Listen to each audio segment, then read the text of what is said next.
Il est le réveil, nous l'avons vu. Nous allons voir maintenant qu'il est la réforme. La réforme n'est pas arrivée en 1500, elle est arrivée il y a 2000 ans. Alléluia. Un homme seul ne parlait pas à une femme. Jésus l'a fait. Réforme. Un juif ne parlait pas à un samaritain. Jésus l'a fait. Réforme. Quand un homme a la lèpre, il meurt. Jésus, lui, il purifie de la lèpre et de toutes les autres maladies, cancer, sida, malaria, gangrène, et j'en passe. Réforme. Quand un homme meurt, Jésus, lui, vient et le ressuscite. Réforme. Quand une femme était adultère, tout le monde l'a condamnée. Jésus vient et la pardonne. Réforme. Quand la loi condamne, la grâce en Jésus-Christ pardonne et libère. Alléluia. Gloire au Seigneur.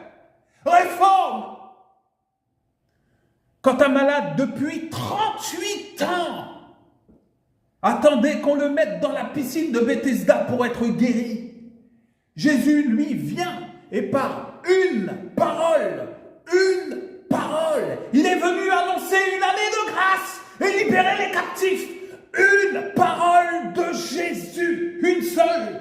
Lève-toi, lui dit le Seigneur. Prends ton lit et marche. Réforme. Ce n'est plus l'eau de la piscine qui guérit, c'est Jésus. Quand le sang des sacrifices couvrait les péchés du peuple pour 1 an seulement, 1 an d'abonnement, après il faut renouveler l'abonnement, 1 an.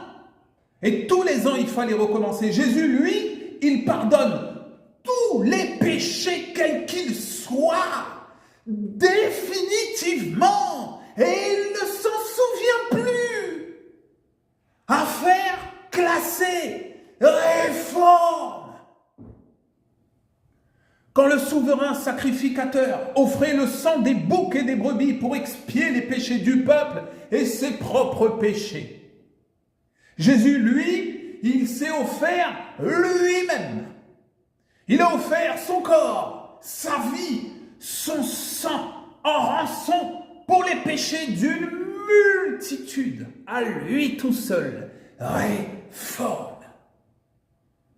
Qui croit pouvoir faire mieux que ce que Jésus a fait et fait encore?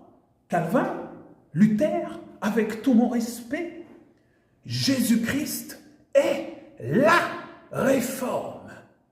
Et tout ce qui suivra après Jésus seront